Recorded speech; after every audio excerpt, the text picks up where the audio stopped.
It was a weekday evening, the kind where you don't expect anything to happen. I was standing in my small kitchen in Portland, stirring a pot of leftover chicken soup I'd already reheated once. The window above the sink was fogged from steam, and the rain outside kept tapping the same patient rhythm against the glass. My laptop was open on the counter, muted, waiting for a client call I had in less than an hour. The intercom buzzed again.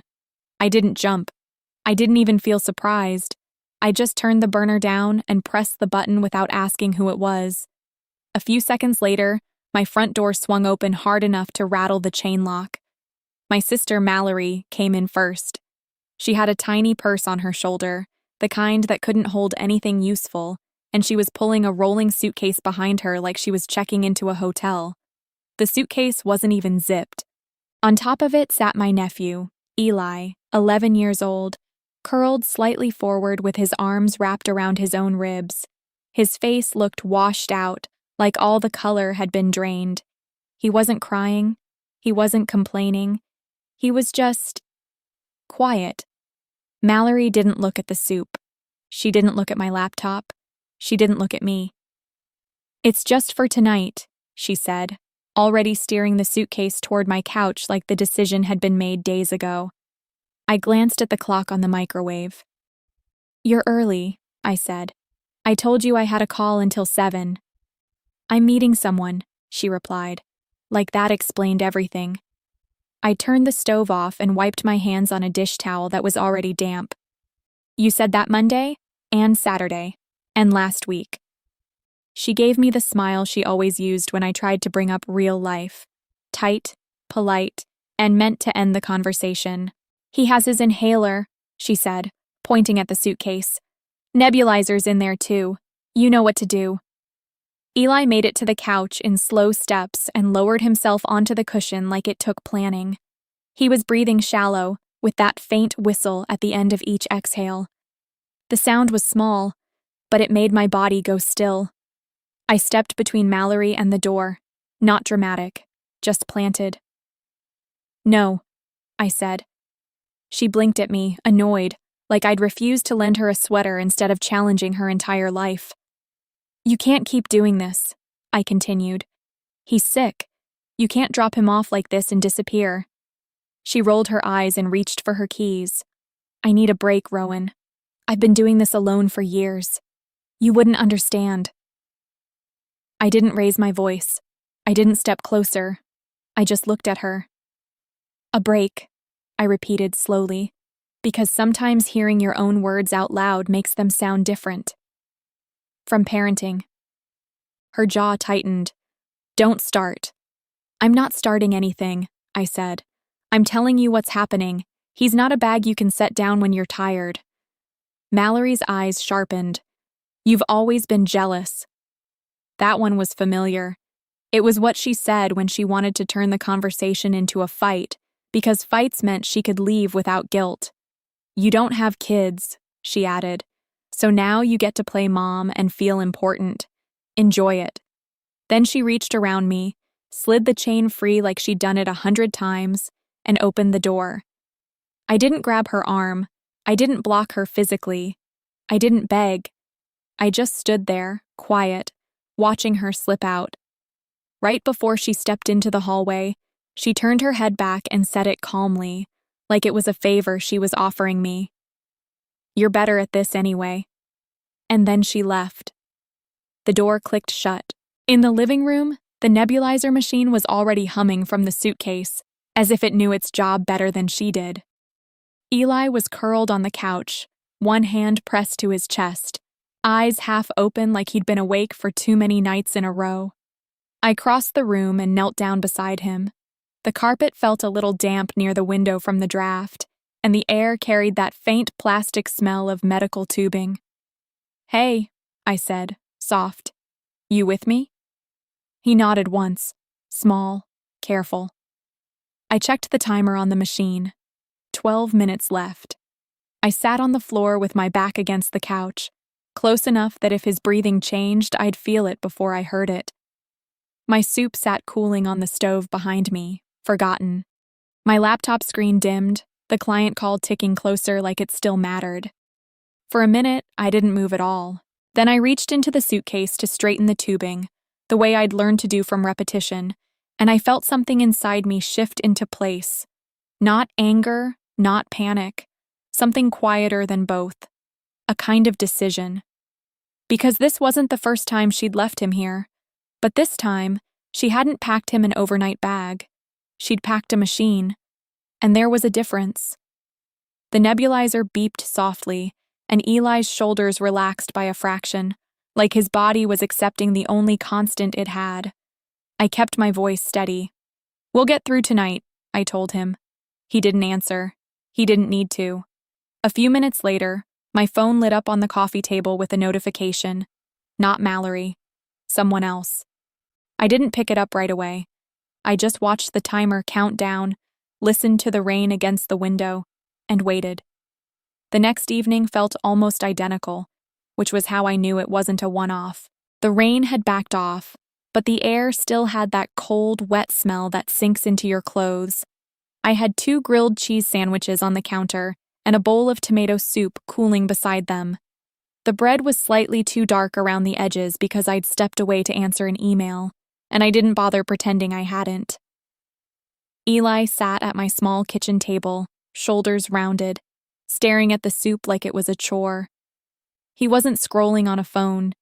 He wasn't asking to turn on the TV. He just sat there quietly, picking at the crust with his fingernail. I pulled out the chair across from him and sat down, keeping my movements slow. "You don't have to finish it," I said. "Just try a few bites." He nodded, still not looking up.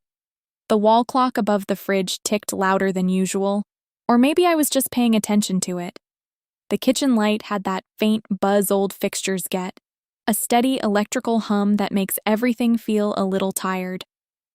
I watched him for a while without speaking, because kids like Eli don't fill silence with chatter. They've learned to fit into whatever space they're given. His curls were damp at the edges like he'd been sweating earlier. His cheeks had a little more color than the night before, but his eyes still looked heavy. Every few minutes he took a shallow breath through his nose like he was testing whether his chest would cooperate. I kept my voice normal, the way you do when you're trying not to spook an animal that's already nervous. "How was school today?" He shrugged. "Fine." "Any trouble breathing?" "Not really." He said it like it didn't matter, like it was information you'd give about the weather. I waited a beat. Then I asked the thing I'd been holding back since yesterday. "Do you miss your mom?" Eli didn't respond right away. His spoon hovered over the bowl and then drifted down to the table. He stared at the soup. Finally, he lifted one shoulder in a small shrug. "She doesn't really talk to me unless she's mad." It wasn't dramatic. It wasn't even bitter.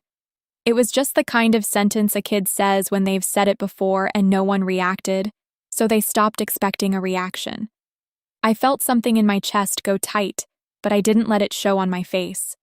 I reached across the table and set my hand over his, lightly, just to steady it. His fingers were warm, but his grip was weak, like he was always conserving energy. "You know that's not your fault, right?" I said. He didn't answer. He didn't pull away either. I kept my tone even. "None of this is your fault." His eyes stayed on the bowl, but his breathing slowed a little, like he was listening even if he wasn't ready to respond. I didn't try to force a moment. I've never been good at speeches, and kids like Eli don't trust big promises anyway. They trust patterns. They trust what happens on ordinary days. I stood up, took his bowl, and slid it into the microwave. The glass tray turned with that soft, clunking sound it always makes, and the soup started to warm again. He watched me like he didn't understand why I bothered. When I sat back down and placed the bowl in front of him, he blinked. "I thought you didn't like wasting food," he said. "I don't," I replied. "That's why I'm warming it up." He stared at it a second longer, then dipped his spoon in. This time, he took an actual bite. Slow, cautious, like he expected the comfort to be taken away. I stayed quiet and let him eat. While he did, I noticed things. The way he flinched earlier when my phone rang, even though it was just a spam call. The way he apologized after every cough, like he was inconveniencing the room. The way he didn't ask when Mallory was coming back, as if the question didn't exist anymore. That last part sat in my throat, because when kids stop asking, it's not because they don't care. It's because asking didn't change anything. After dinner, I set him up on the couch with a blanket and the small worn backpack he carried everywhere. He pulled out a paperback with a torn cover and started reading without needing to be told. It wasn't a kid's picture book. It was something older, dense with tiny print. He traced the lines with his finger like he was used to teaching himself. I stood in the kitchen washing dishes, watching him from the corner of my eye, trying to figure out when this became routine. I remembered the first time Mallory had called me about just one night. It had been almost a year ago, right after she'd lost another job. She'd sounded frantic, breathy, full of excuses that didn't quite connect. That night, I told myself it was temporary, a rough patch. Then there was another night, and another. At some point, I'd stopped asking questions and started keeping a spare toothbrush in the bathroom cabinet. I'd started buying an extra box of cereal. I'd learned the exact way Eli liked the nebulizer mask adjusted so it didn't rub his cheek. I didn't call it parenting, I called it helping. But helping is what you say when you still believe the real parent will come back and take over. That night, after Eli fell asleep, I stood in the dim kitchen light and stared at the pile of medication supplies in the suitcase. Inhaler, spacer, tubing, extra masks. A folder with printed instructions from the clinic, creased and smudged, like it had been handled too many times by people in a hurry. On top of the folder was a sticky note in Mallory's handwriting. 2 words. Same dosage. No time, no schedule, no thank you. Just an order. I picked up my phone and opened my call log. Mallory's name was there, missed calls on her end, unanswered on mine, a pattern of short conversations that always ended with her saying she'd be back soon. I stared at it for a long moment. Then I hit dial. It rang. Once. Twice. And then, instead of voicemail, I heard music. Loud enough that it crackled through the speaker. Someone laughed in the background, close to the phone, like they were leaning in. Mallory answered on the 3rd ring, her voice bright and slippery. "Hey," she said, like we were catching up. I didn't match her tone. "Where are you?" I asked. A pause, then another laugh, not hers this time. A man's voice, low, amused, saying something I couldn't make out. Mallory came back, still cheerful. "Out. Out where?" She sighed like I was being unreasonable. "Rowan, he's with you. He's fine." "He's not fine," I said. Quiet, controlled. "He's sick again." There was a short silence, and in that silence I could hear the sound of water. Not rain. Something like a pool filter, that steady rushing. I tightened my grip on the phone. "Mallory," I said, slower now. "Are you out of town?" She didn't answer directly. She didn't need to. The background did it for her. Then she gave a small laugh, like she was about to make a joke. And I already knew, before she said the words, that whatever came next was going to change how I handled everything. I stood very still in my kitchen, keeping my eyes on the dark window over the sink, and I waited for her to finish speaking.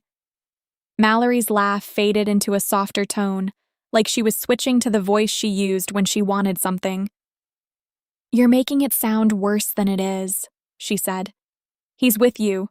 You're good at this." I didn't argue with the compliment. I didn't correct her. I just stayed on the line and listened to the water sound behind her, that smooth, artificial rushing that didn't belong in Portland in February. "You left the city," I said. She exhaled, annoyed. I needed air. I needed one weekend where I wasn't dealing with inhalers and school emails and parenting, I added evenly. A pause, a small shift in her breathing. "I'm still his mom," she said, like a label on a file folder. "You don't get to talk to me like I'm some stranger." I looked toward the living room where Eli slept. curled in the blanket, one arm around a stuffed animal with a torn ear and a faded patch sewn across the belly. He'd tucked his chin down, the way kids do when their bodies are trying to hold on to warmth. "I'm not talking to you like a stranger," I said. "I'm talking to you like the person who keeps leaving him." Mallory scoffed. "You love it. You love being the stable one. You love being needed." I didn't respond. Silence is useful when someone is trying to build a story around your reaction. After a few seconds, she continued, voice lighter again. "Look, I'll be back soon. Just keep doing what you're doing. Same dosage. You've got it." That phrase, "same dosage," was like she'd copied it from the sticky note and pressed it into the air between us. "Mallory," I said, "I'm not doing this without boundaries anymore." She laughed again, sharper now. "Boundaries. Okay, sure. Go ahead and set your boundaries. You'll still answer when I call because you're not going to let him suffer." She wasn't wrong about that part. She knew it. But she didn't know what else I'd been doing. "I'm going to text you something," I said. "What?" she snapped. "I'm going to text you a list, then I'm going to hang up." She made a noise like she was rolling her eyes. "Rowan, I'm literally on vacation. Why are you doing this right now?" Because Eli was sleeping 10 feet from me. Because my kitchen smelled like disinfectant wipes and tomato soup. Because my life was slowly being organized around a child who wasn't legally mine, and a woman who kept acting like that detail didn't matter. I opened my laptop. The screen lit the kitchen counter in a pale rectangle of light. My email was still open, but I wasn't looking at client work now. I was looking at a folder I'd created months ago, back when I still thought this was temporary. I didn't name it anything sentimental. I named it what it was: Eli Care. Inside were screenshots, appointment summaries, pharmacy receipts, notes with dates, a calendar export with every night he'd been dropped off, every time Mallory said just one night, every time she didn't come back when she said she would.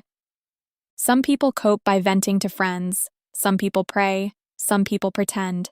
I keep records. I clicked into a spreadsheet, 2 columns, date and details. In the details column, I didn't write feelings. I wrote facts. Dropped off at 6:12 p.m., wheezing, nebulizer used. School called, no parent response. I picked up. Pharmacy refill, paid, $68.43. Urgent care, peak flow low, doctor notes attached. I didn't start it to punish her. I started it because I kept needing to remember what had happened. And when you're tired, memory gets sloppy. Also, I had a quiet fear I hadn't admitted to myself yet. One day, someone was going to ask me why I had a child in my home, and I wanted the answer to be clean. Mallory was still on the phone, breathing louder now, impatient. "Are you texting me or not?" she demanded. "Yes," I said. I copied a small section from the spreadsheet. Not the whole thing, just enough. Then I wrote 2 lines above it. "If you are out of state, I need an emergency contact. If you do not return by tomorrow at 5 p.m., I will contact his school and his doctor and update the file." I didn't threaten. I didn't say, "I'll call the cops," or "I'll take him from you." Those are emotional lines. They turn into fights. I stated a procedure. Then I sent it. A few seconds later, her voice changed. "What is this?" she said, suddenly more sober. "It's a timeline," I replied. "You've been keeping a timeline?" she asked, like it was a betrayal. "I've been keeping track," I said, "because someone has to." In the background, the music shifted, and the laughter sounded farther away, like she'd stepped away from whoever was with her. "Are you trying to make me look bad?" she hissed. "You're doing that on your own," I said, still calm. "I'm just writing it down." She went quiet for a moment, and in that quiet, I heard something I recognized. Not guilt. Calculation. Mallory's voice came back lower, controlled. "Okay, fine. What do you want?" "I want a written agreement," I said. "About his medical care, about school pickup, about who has authority in an emergency. You don't have authority, she snapped immediately, reflexive. I'm his mother. I know, I said. That's the problem. She made a sound like she was pacing. Rowan, this is ridiculous.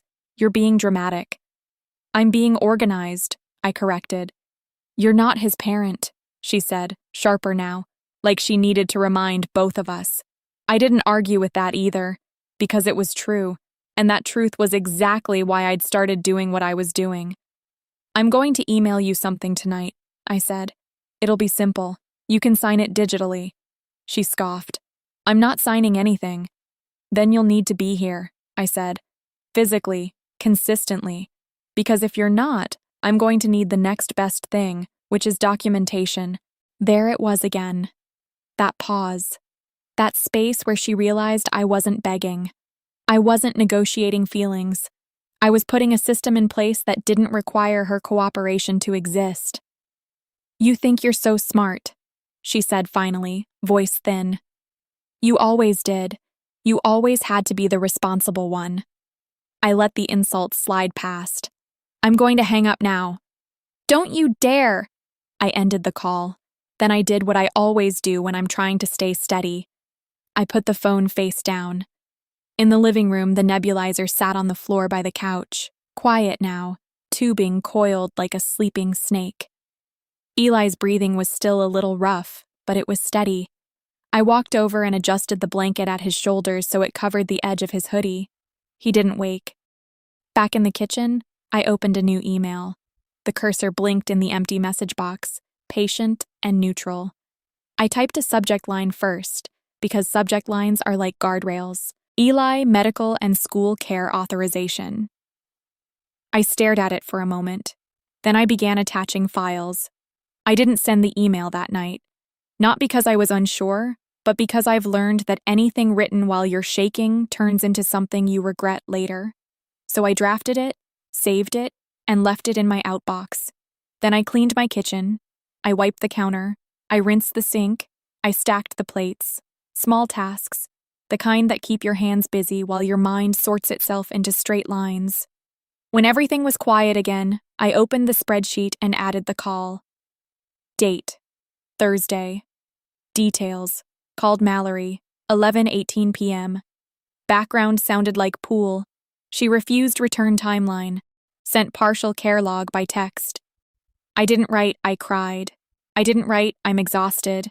I didn't write I can't do this. I only wrote what mattered if someone else ever needed to understand the situation without emotion. That's what I was building now. A clean record. The next morning, I got Eli ready for school like it was normal. The air smelled like wet asphalt when we stepped outside. His backpack hung low on his shoulders, and he kept one hand in his pocket, thumb rubbing the edge of his inhaler case like a habit. He didn't ask about his mom. He didn't ask where she was.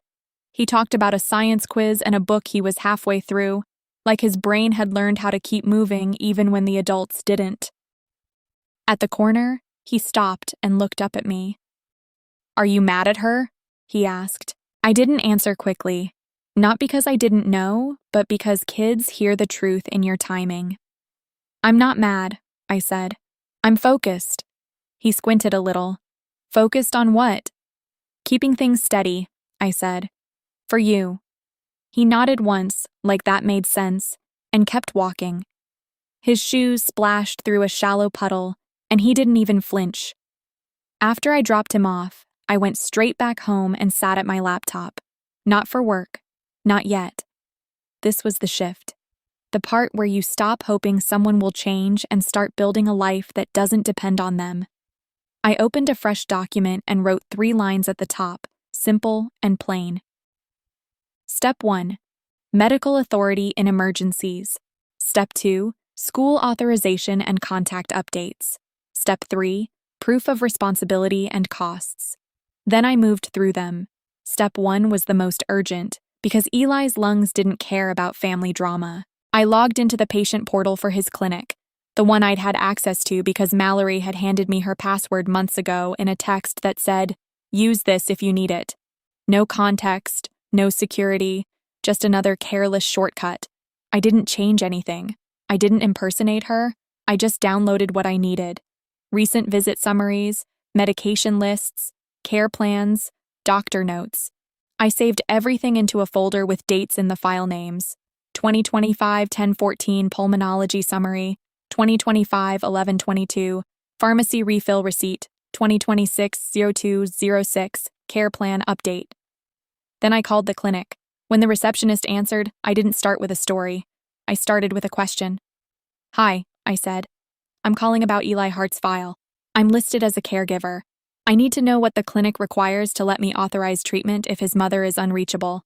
There was a pause, and then the receptionist's voice shifted into that professional caution people use when they're handling something sensitive. "We can't discuss details without the parent's consent," she said. "I understand," I replied. "So what document do you require to file that consent?" That question is different. It doesn't ask them to bend rules.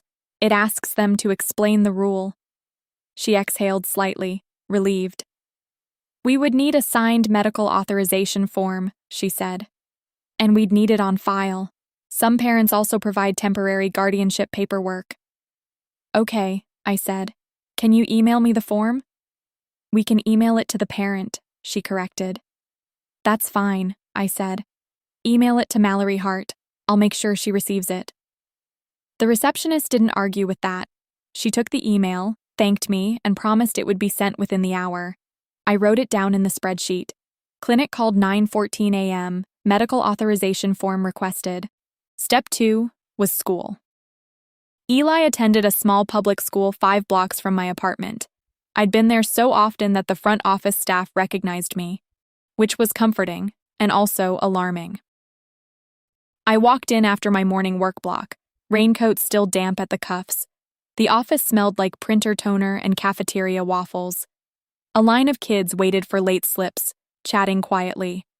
No one looked at me, because adults in schools are either parents or problems, and people learn not to ask. When it was my turn, I leaned slightly toward the counter and kept my voice low. "Hi," I said. "I'm Eli Hart's aunt. I've been doing pickup and medical calls for a while.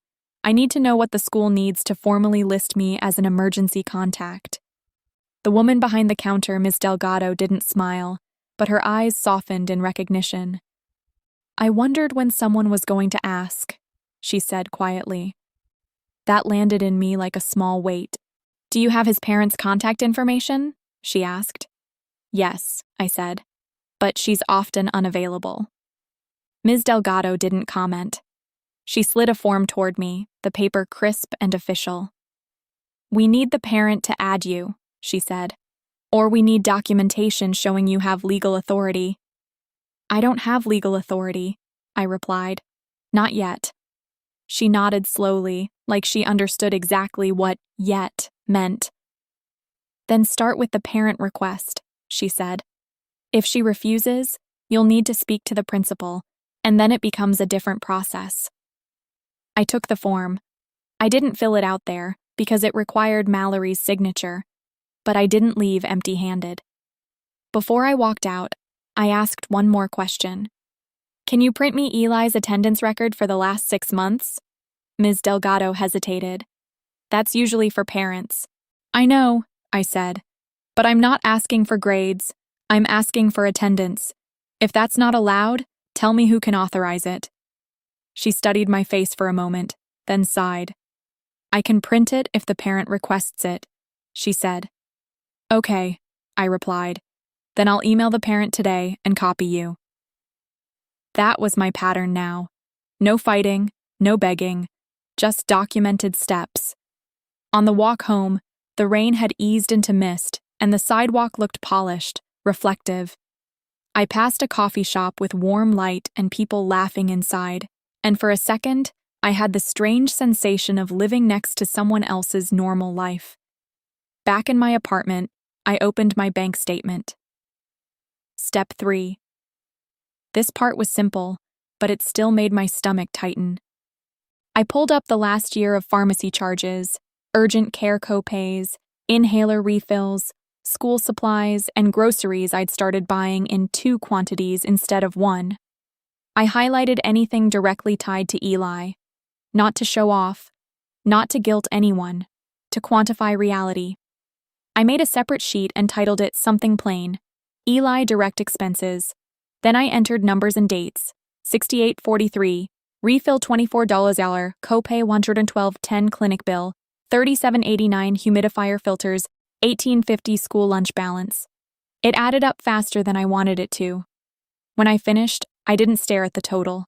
I saved the document and moved on. That evening, Eli came home tired but smiling. He had a permission slip in his hand and a small paper bag from the library. He kicked his shoes off by the door and went straight to the couch, curling up like he belonged there. "Can I have soup again?" he asked. "Yeah," I said. "I can do soup." While it warmed, I watched him open his library book. He read like he was disappearing into somewhere safe. The room felt steady for a few minutes, like we were allowed to just exist. Then my phone buzzed. A text from Mallory. "Why are you sending me spreadsheets? Stop acting like you're his parent." I looked at the message, then at Eli. He was focused on his book, unaware. I didn't respond right away. I opened my email instead. The clinic form had arrived in Mallory's inbox, forwarded automatically to a shared address she'd once used on my laptop and never removed. It sat there like an unopened door. I clicked it. It was exactly what the receptionist described. A medical authorization form with blank lines for signatures and dates.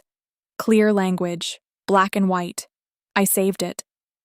Then I opened a new email, addressed to Mallory, and attached 3 files: the clinic authorization form, the school emergency contact request form, the expense sheet. I wrote one short paragraph. No anger, no accusation, just the process. Before I hit send, I heard Eli cough once from the couch, a small dry sound, and my hand paused over the trackpad. I looked up at him. He was still reading, but his shoulders tightened for a second, like his body remembered old fear. And in that moment, I knew I wasn't going to wait for Mallory's permission to protect him. I sent the email anyway.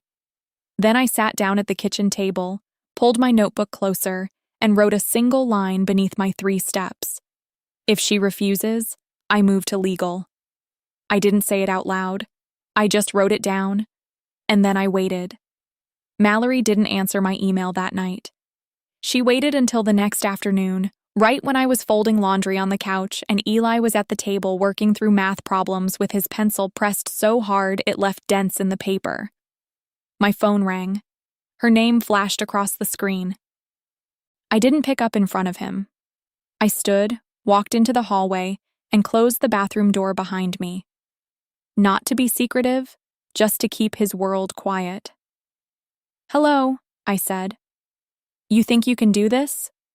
Mallory's voice came through sharp and fast. "You think you can send me forms like you're his legal guardian?" "I sent you what the clinic and the school require," I said. "Nothing more." "You're building a case," she snapped. "I'm building structure," I replied. "Those are different things." She laughed once, harsh. "God, you love hearing yourself talk." I let the insult pass. "Did you read the forms?" "I'm not signing anything," she said, "and I'm coming to get him tonight." There it was, clean, direct. The part where she tried to reclaim control by changing the plan without warning. "Okay," I said. She paused, thrown off by the lack of resistance. "Okay?" "Yes," I said. "Come at 6. We'll meet at the school." "What are you talking about?" "I already scheduled a meeting," I said, "with the principal and the school counselor. You'll sign the emergency contact update there, or you'll explain why you won't." A beat of silence. Then her tone shifted, lower, more dangerous. "You have no right to set meetings about my son." "I have every right to ask for safety procedures," I said. "And if you're planning to take him tonight, the school needs to know what the plan is, because they've been calling me, not you." Her breathing sounded louder. "You're embarrassing me." "I'm not doing anything in public," I said. "It's a meeting in a small office. It's routine." "It's not routine," she hissed. "You're trying to take him." "No," I said. "I'm trying to stop guessing what happens next." She hung up. I stood in the bathroom for a moment, phone still in my hand, listening to the apartment. I could hear Eli's pencil moving across paper. I could hear the fridge cycling on. Normal sounds, the kind you protect. When I walked back into the living room, I kept my face neutral. Eli looked up. Was that my mom? Yes, I said. He waited, eyes steady, like he was bracing for weather.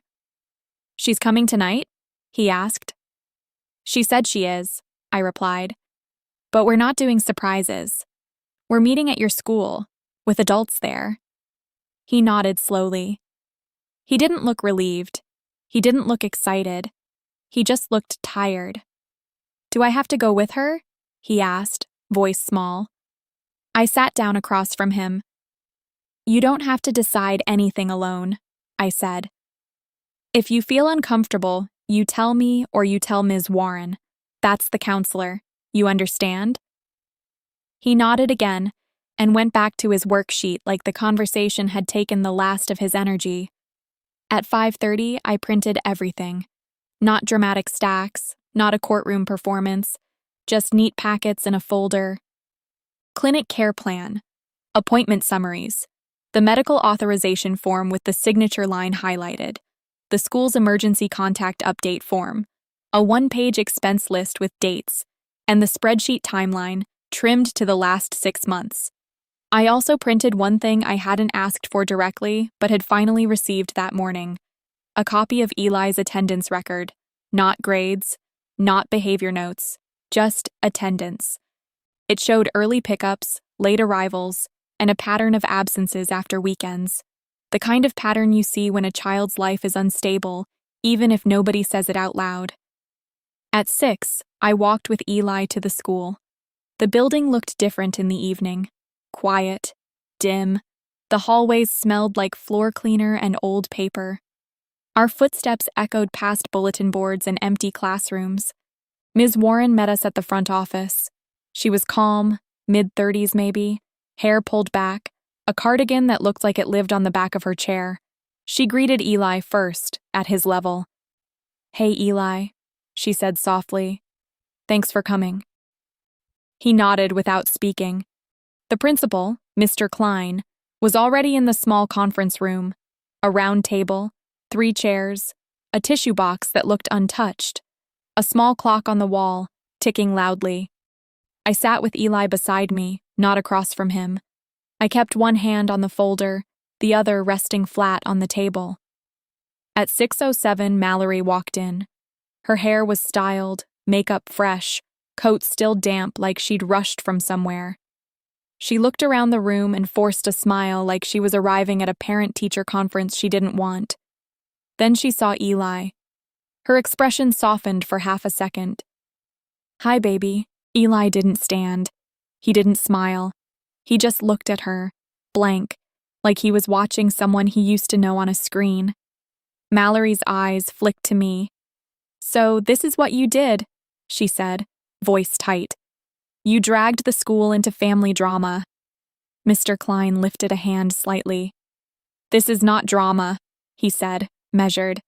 This is about ensuring Eli's safety and clarifying who we contact in emergencies. Mallory turned to him, bright smile snapping back on. I'm his mother, she said. This is a misunderstanding. I didn't respond to the line. I opened my folder, slid the forms to the center of the table, and rotated them so they faced her. Here are the documents the school and clinic require, I said. You can sign them or you can decline. Either way, it gets recorded. Mallory's eyes narrowed. Recorded by who? By the school, Mr. Klein said, and by the clinic if they request it. Standard procedure. Mallory's mouth tightened. She glanced at the papers like they were dirty. This is ridiculous, she said. Rowan, you're out of control. I kept my voice level. I'm not discussing emotions. I'm discussing logistics. Ms. Warren leaned in slightly, not confrontational, just present. Mallory, she said, Eli has been picked up by Rowan many times this year. The staff needs clarity. Mallory's gaze snapped to her. Are you accusing me of something? No, Ms. Warren replied. I'm telling you what the records show. Mallory looked at Eli then, trying to pull him into it.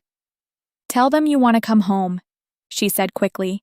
Tell them you miss me. Eli's hands curled around the edge of his hoodie. He didn't speak. I didn't speak for him either. I just waited. The silence stretched. The ticking clock filled it. Finally, Mr. Klein cleared his throat. Mallory, he said, we also need to address the medical side. If Eli has an episode at school and we cannot reach you, we need an authorized adult. Right now, Rowan is the only consistent contact. Mallory's voice rose a notch, not shouting but sharper. He's my son.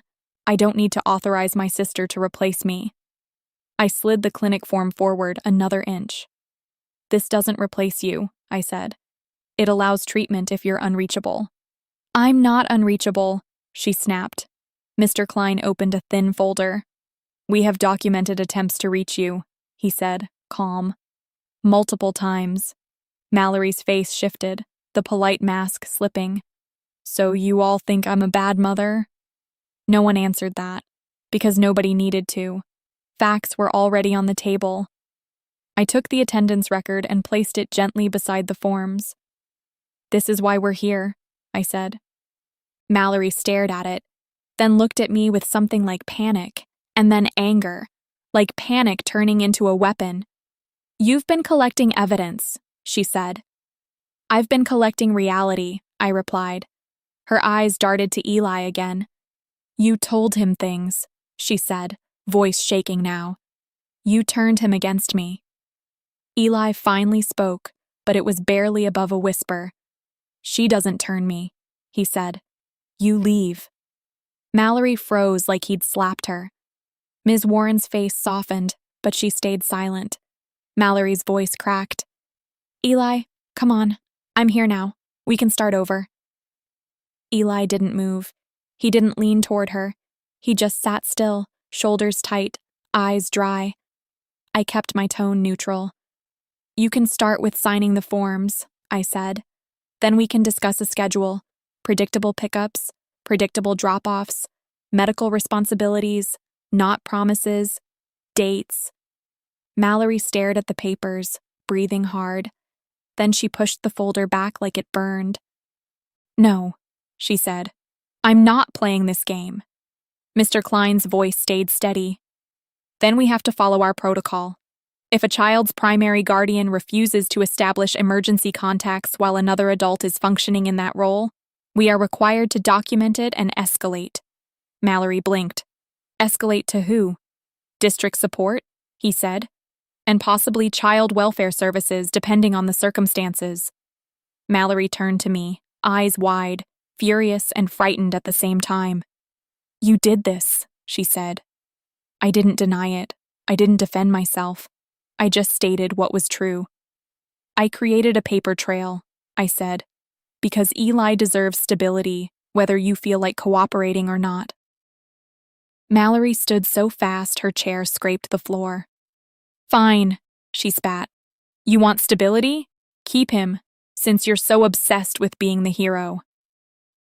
I didn't react to the word. I watched her reach for her bag, hands shaking. Then she looked at Eli one more time, voice suddenly pleading. Baby, come on, let's go. Eli's eyes stayed on the table.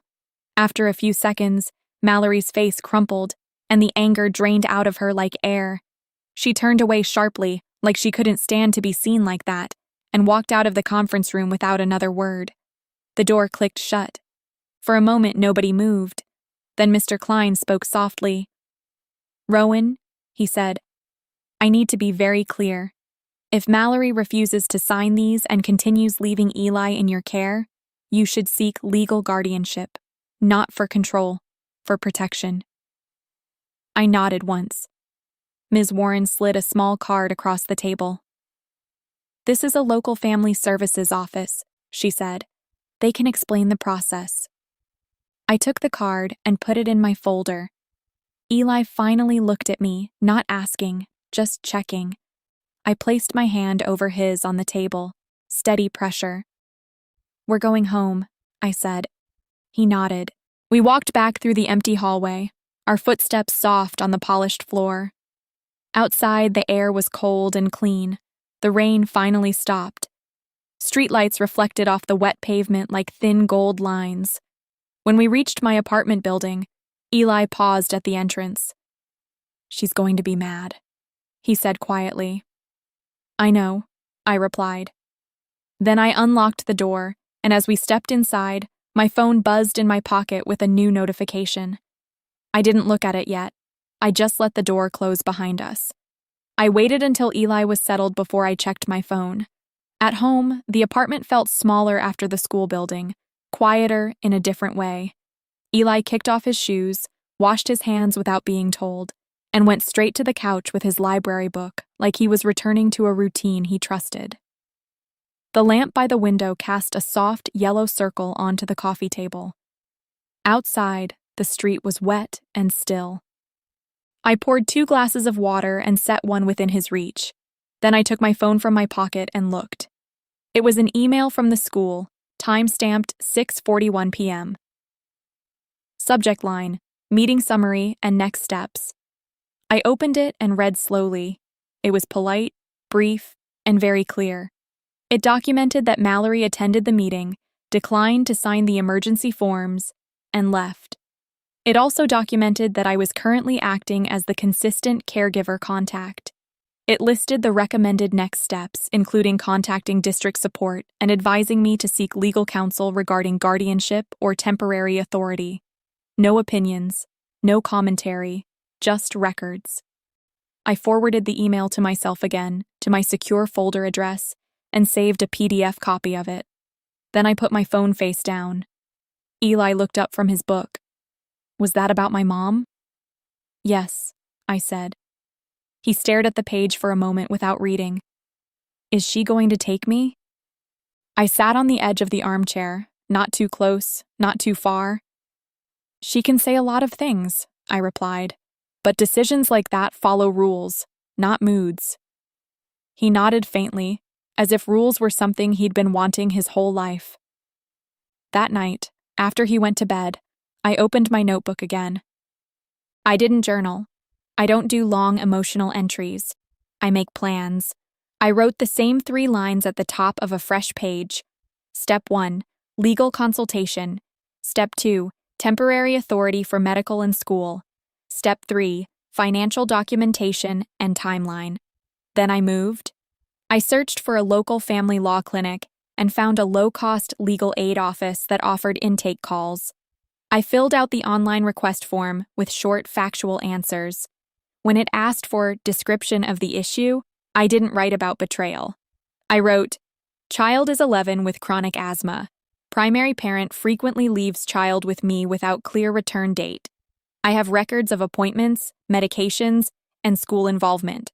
School meeting documented parent refusal to authorize emergency contact updates, seeking temporary guardianship or authorization for medical school decisions. I attached the meeting summary PDF. I clicked Submit. Then I opened the folder I'd been building for months and added a new subfolder. School meeting documentation. Inside it went the email, the forms, the attendance printout, and screenshots of Mallory's texts. I didn't screenshot everything, just the messages where she stated she was leaving him, or where she refused to handle medical logistics, or where she told me to keep him. Short lines that were easy to understand, even for someone who had never met any of us. Around midnight, my phone buzzed again. A text from Mallory. "You really think paperwork makes you his mom?" I read it once. Then I set the phone down and didn't respond. I knew what she wanted. A fight, a reaction, something she could use later as proof that I was unstable or hostile. Instead, I opened my spreadsheet and logged it. Text received 12:03 a.m. Content, parent disputes documentation, no plan offered. Then I went to sleep. 2 days later, the legal aid office called me back during my lunch break. I stepped out onto the back stairwell of my building with my coat zipped up, cold air stinging my cheeks. My voice was steady when I introduced myself. The intake attorney, Ms. Hargrove asked practical questions. How long had Eli been with me? How often did Mallory leave? Was there any history of neglect or medical noncompliance? Did I have proof of financial support? I answered each one in facts. Do you have documentation? She asked at one point. Yes, I said. Dates, receipts, school records, clinic visit summaries. Good, she replied. That helps. Here's the reality. If the parent refuses to sign medical authorization and continues to leave the child with you, you can petition for temporary guardianship. The court won't care about family opinions.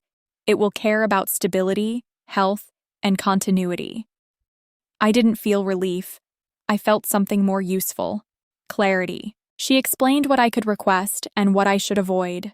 No emotional statements, no character attacks, only impact on the child, only patterns, only proof. Before the call ended, she said one more thing.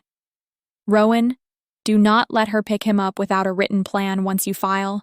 If she wants access, you can ask the court for a schedule. Keep everything consistent. Okay, I said. That same afternoon, I received another email from the clinic. Subject line, Medical Authorization Form Request. It was addressed to Mallory, with me CC'd, and it noted that no signed form had been returned. It reminded the parent that without authorization, clinic staff would be limited in what they could discuss with me and what decisions I could make. It wasn't dramatic, but it was official. I saved it too. A week passed, then another. Mallory didn't come back for Eli. She didn't request a visit. She didn't ask about school. She didn't ask about his breathing. She sent 2 more texts, each one shorter than the last. You're doing too much. He'll come back to me when he's older. I didn't respond to either. I logged them. Meanwhile, life kept moving, and I kept it steady. Eli went to school. He took his meds. He started sleeping through the night more often than not. His cough softened. His appetite returned in little increments. He began leaving his book on the coffee table instead of clutching it like a shield. One evening, he came home with a paper in his hand and a tight little smile he was trying not to show too much. I got invited to the advanced math group, he said. That's great, I replied. He shrugged like it didn't matter, but his eyes were bright. They said I'm good at patterns. I nodded. You are. He hesitated, then asked, Are you still doing the paperwork stuff? Yes, I said. It's slow, but it's moving. He looked down at his shoes. Does that mean you can keep me? I didn't answer fast. Not because I didn't want to, but because the word keep can sound like ownership if you say it wrong. It means, I said carefully, that if you have an asthma emergency, I can say yes to treatment without waiting for someone who doesn't answer. It means your school can call me without hesitating. It means you don't have to wonder what happens next. He swallowed and nodded. Then he surprised me by saying, very quietly, Okay. The legal process took time, but it did what it was supposed to do. 3 weeks after I filed, Mallory was formally notified. The letter was sent to her address on record. I didn't deliver it myself. I didn't add a note. I didn't call. A week after that, she finally called me. Not text. A call. I watched her name light up on my phone while I stood at the kitchen counter, slicing an apple for Eli's lunch. The knife paused mid-cut. The room was quiet except for the hum of the refrigerator. I answered on the second ring. Hello, I said. Mallory's voice sounded different, tighter, controlled, like she was trying to keep her pride from shaking. So you really filed? She said. Yes, I replied. She exhaled. You're taking my son. No, I said. I'm making sure he's safe. You didn't even ask me, she snapped, anger creeping in. I did, I replied. In writing, with forms. You declined. Silence. Then, softer, she said, I was going through things. I didn't argue. I didn't ask what those things were. I didn't offer comfort. Eli is stable here, I said. His school knows who to call. His clinic has consistent records. That's what the court will see. Mallory's breathing hitched. Can I talk to him? Yes, I said. On speaker, at a set time, and if he wants to.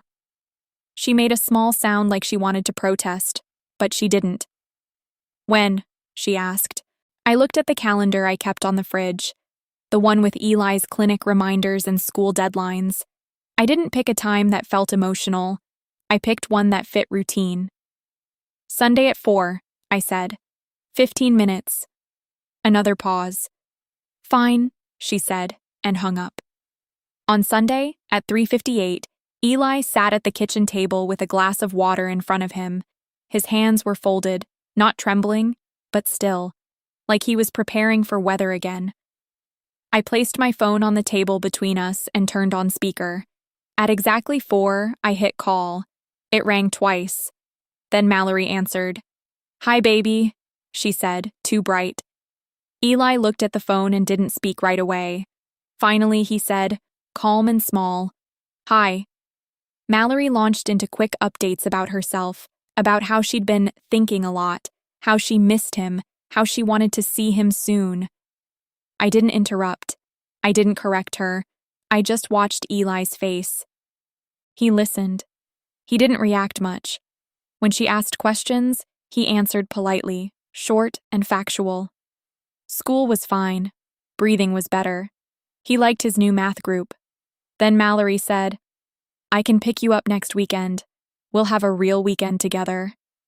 Eli glanced at me. Not for permission, for steadiness. I kept my expression neutral.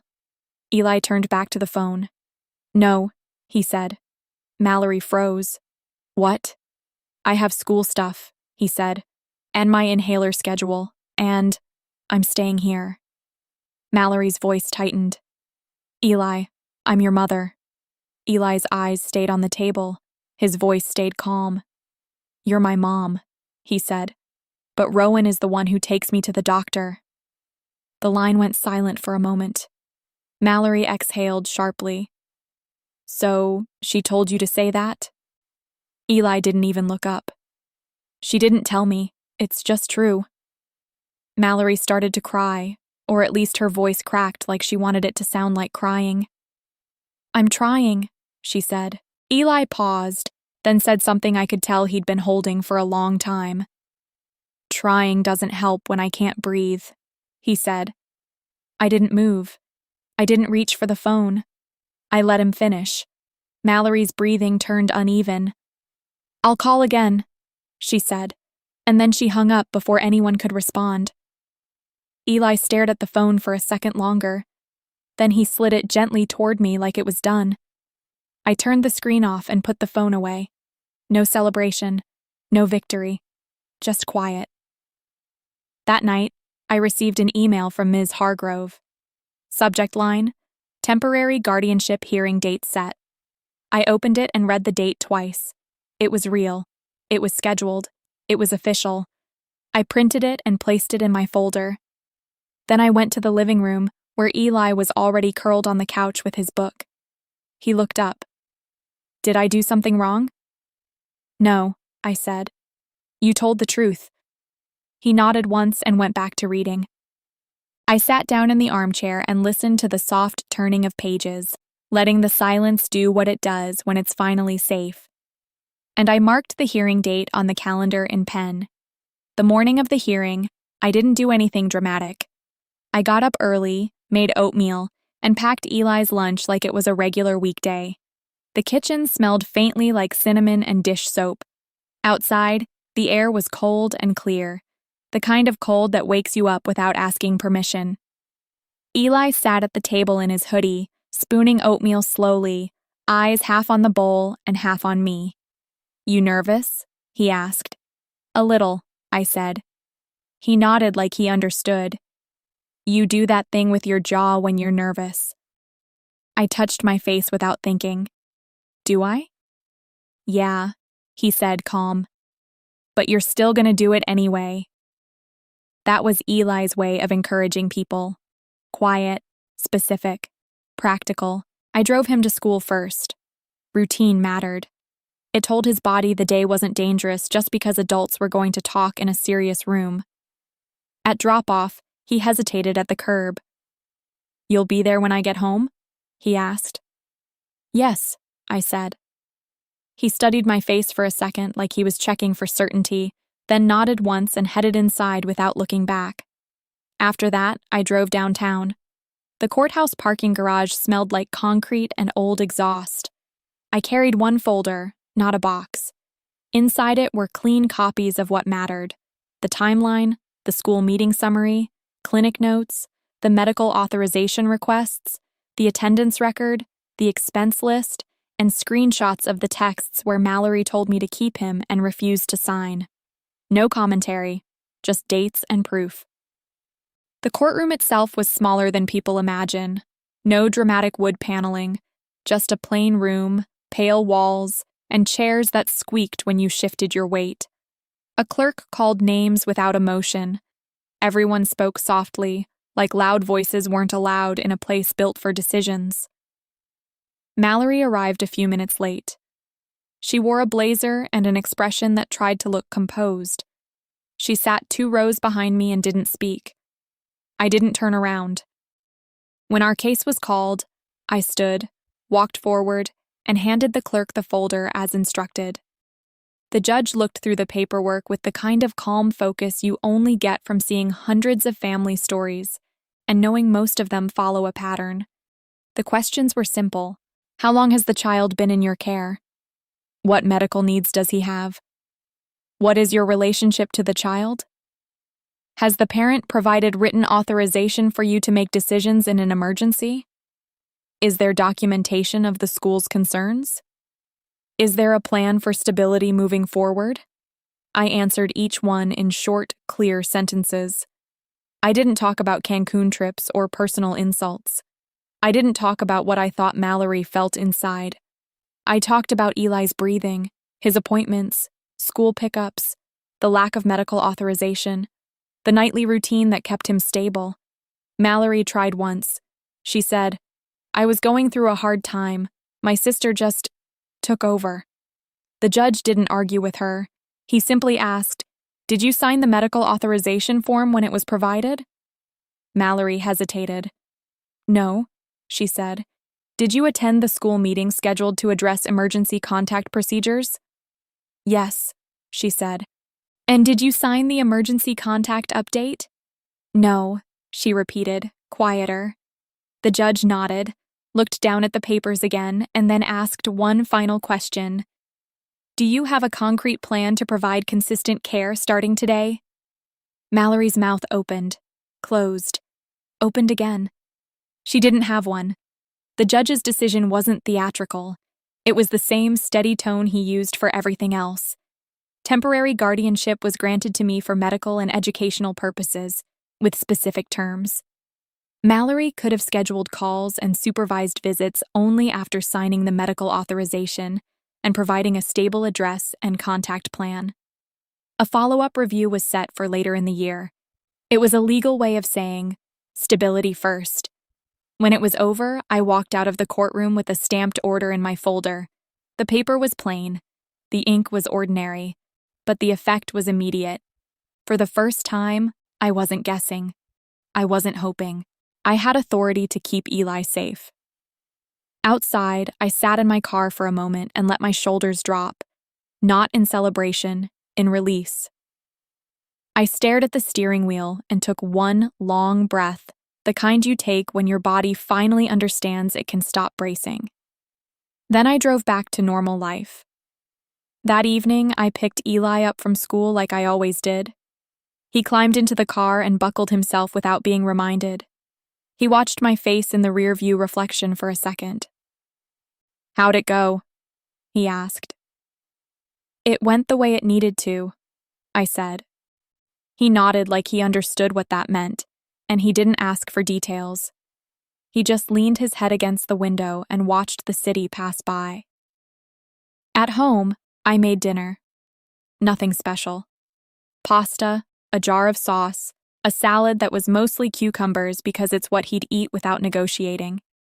The apartment smelled warm and simple. After we ate, Eli carried his plate to the sink and rinsed it the way he'd taught himself to do. He didn't announce it. He just did it.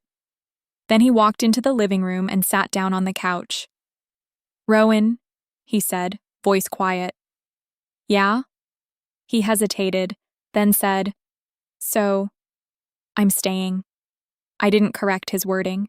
I didn't say, "for now," or "legally speaking." I just nodded once. "Yes," I said. "You're staying." He looked down at his hands and let out a small breath, like his chest had been holding that question for years.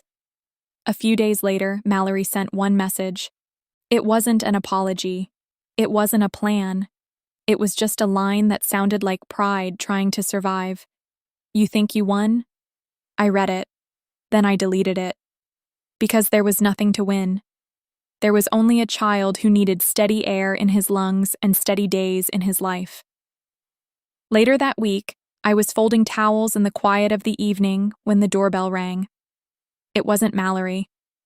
It was a neighbor from the building across the courtyard, a woman I'd waved at a few times but never really spoken to. She stood there holding a small envelope and a tired expression. "Sorry," she said. "I think this got mixed into our mail. It's addressed to you." I thanked her and took the envelope. It was plain, no return address.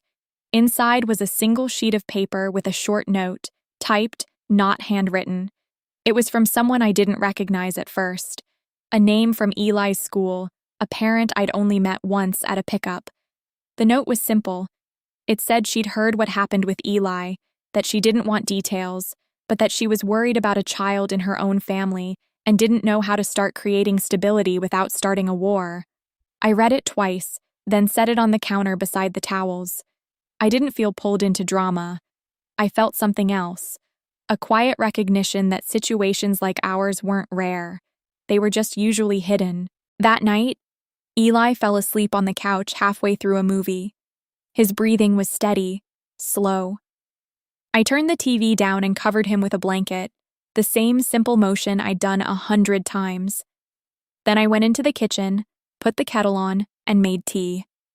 I stood by the window while it steeped, watching the rain start up again, soft and patient.